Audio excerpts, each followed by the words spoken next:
Then he will repay everyone for what has been done. Truly, I tell you, there are some standing here who will not taste death before they see the Son of Man coming in his kingdom. This is the word of God for the people of God. Thanks be to God. Can we do the Gloria Patri?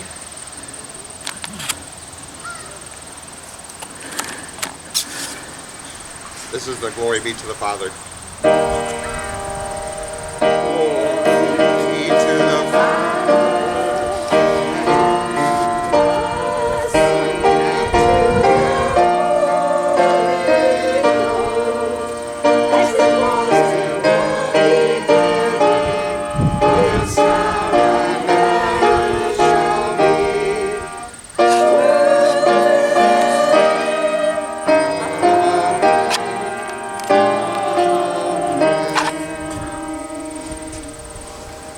Is there another one right next to that?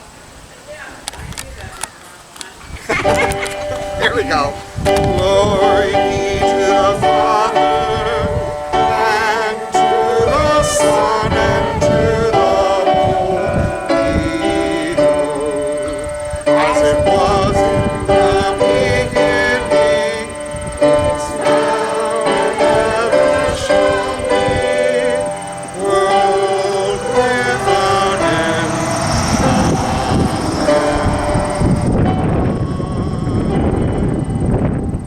Please be seated.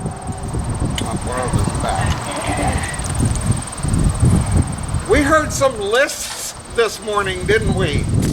In the affirmation of faith, we heard a list of things that cannot separate us from the love of God, right?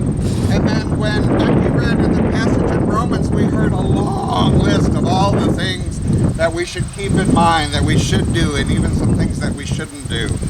Are there any of us out here who like to make lists? Are there any of us out here who like to cross things off of a list? That's even better, isn't it? So I'm not going to challenge you to cross some of those things that Becky read off your list. All right? I think it would be great for all of us. I've got to tell you, this scripture passage in Matthew was a tough one. It's been a tough week. Jill told you she's had a tough week, and if you live with someone when they have a tough week, it just compounds. I found myself the last few days thinking, I don't know where I'm going, I don't know what I'm doing, there's too much going on, I don't know what the future holds, and I was starting to be very, very human and very, very unfaithful and untrusting. And I must have read this passage from Matthew several times, and every time I read it, I got a little bit more dismayed because it's a very, very tough, convicting passage. He says, if you want to become my follower, deny yourself and take up your cross and follow me. And I'm thinking, how am I going to deny myself when I can't even figure out what myself is all about here lately? That's difficult. Those who want to save their life will lose it, and those who lose their life for my sake will find it. And that to me sounded like such a big step that I was not eager to take. And I felt very unqualified to find something in this message that I could share this morning. It was a struggle. What will it profit if they gain the whole world but forfeit their life? Or what will they give in return for their life? Convicting things, very convicting. So, I thought, well, who is Jesus talking to with the worst line in all of this?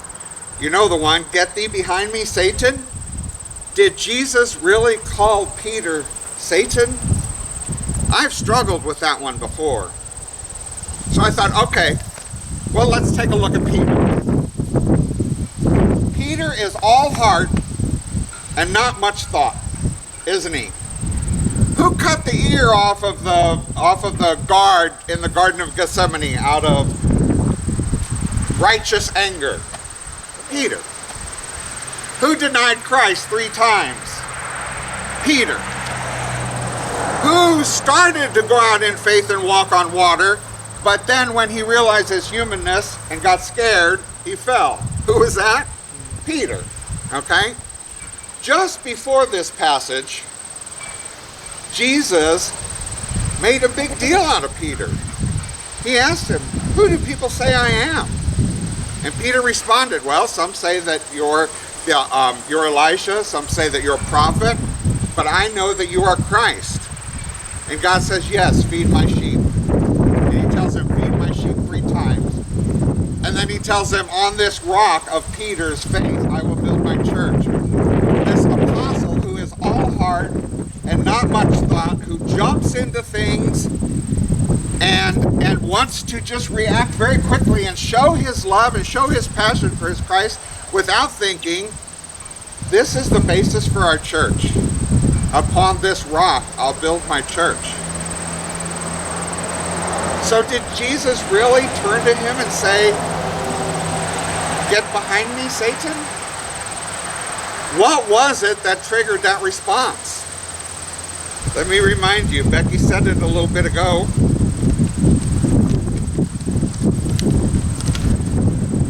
Did you mix up my pages? Maybe. Jesus began to show his disciples that he must go to Jerusalem and undergo great suffering. So this apostle Peter, who thinks with his heart, and he hears that Jesus is going to undergo great suffering, does that sit well with him? No. And be killed, and on the 3rd day be raised. Jesus knew he had to die. He knew that was the plan all along. He even prayed. Maybe there's another plan, but he knew the answer. He was going to have to die. He started to prepare these disciples. And Peter, heartful Peter, just can't handle it. And so he says this. Peter took him aside and began to rebuke him, saying, "God forbid it, Lord. This must never happen to you." Uh-oh. Have any of you ever told God what he should do in your life? Have you ever been so mad or so frustrated that you said, "God, I need you to do this"? How'd that work? We want God to come down and interact with us on our terms. We want God to handle our problems the way we see them being solved. We want God to lead us along the paths of green pasture and the still waters and all of that thing. And the first time the grass isn't green or the waters aren't flowing, we want God to fix it. We want to tell God what to do. And that's exactly what Peter was doing. He was saying, no, you're not going to die. I forbid it. And so then Jesus turns and says, "Get thee behind me, Satan." Does it seem a little harsh? Does it seem like maybe those were words that were maybe a little strong? Did Jesus ever tell anybody else, call anybody else Satan besides Satan when he tempted him in the desert? No. So I'm thinking Jesus is making a really big point here, right? Don't tell me what to do. Now that's the way Jeff would say it. That's not the way Jesus would say it. Don't be suspect of my authority. Don't limit my power. Don't limit my love for you. Don't tell me how to be God, because my ways are higher than your ways. My thoughts are higher than your thoughts. I know how this works out, says Jesus. I know the plans I have for you. I know who created you. I knew you before you were in your mother's womb. I know what is going to happen because I love you so much that I'm going to give up my life so you don't have to. So don't stand in my way, Peter. I know you mean well, but you're tempting me, just like Satan did in the desert. Don't do that. Don't disrespect my authority. Don't try to come up with plan B. The Trinity created plan A, and that's the one that we need to respect. Jesus died. The human Jesus and the divine Jesus died for you, and you weren't even here yet. So yeah, Peter needs to be taught the lesson that I know what I'm doing, says Jesus. I know what I need to do. I know what I have to do. You have to let me do it.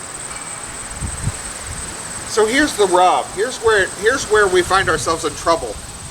When we want Jesus to fix things our way, when we cry out to God, why am I suffering? Why is there COVID? Why are kids not able to go to school? Why are teachers upset? Why is all of this happening? Why are there 2 hurricanes now all of a sudden going to the Gulf of Mexico? Why is this happening? We don't need to know. Because we can't control it. We can't do anything about it. So instead of sending up prayers to God, asking Him to do things in a certain way that fits with us, that makes us feel better, that we've kind of planned out, we need to remember what it is we say in the Lord's Prayer. Thy will be done.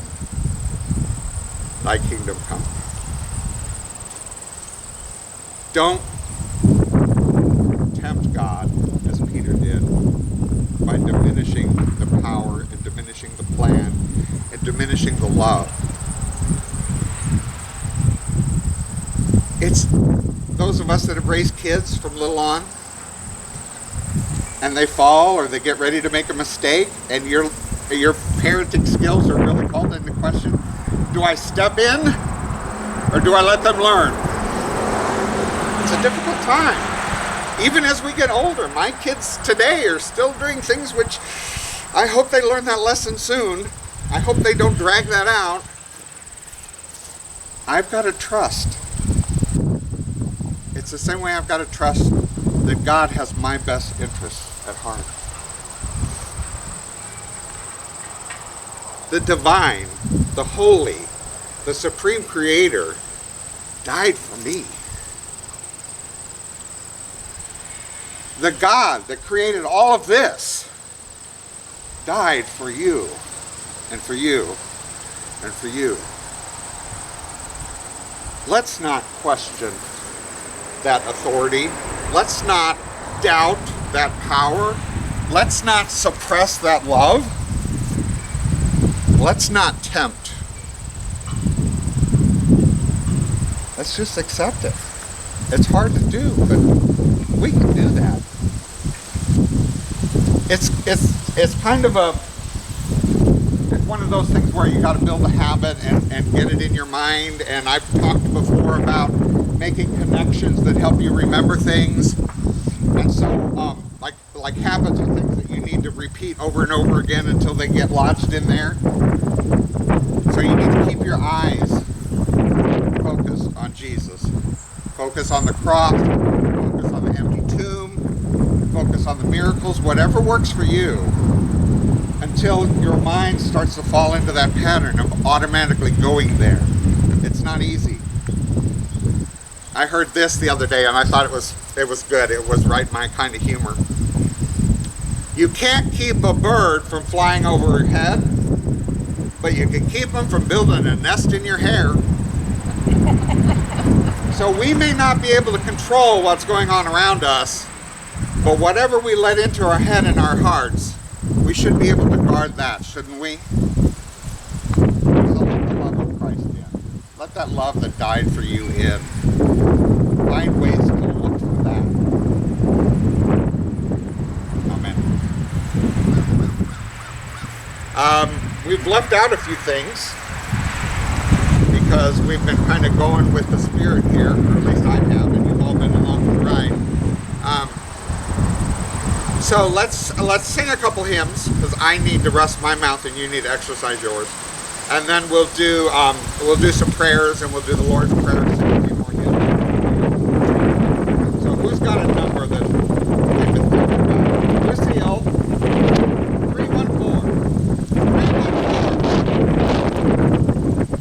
And then after that, which we'll get that one lined up right now. Somebody else had their hand up. I got 344. Oh, okay, well, we're not going to do it twice. Janie, what do you have? Yeah? Okay. Do you have? All we have. That's it. No. This is one I was thinking of. Is it in yours? Is that in everyone's hymnal? No. I gotta share this. This song. Hang on just a second. This song I used to sing with Janet when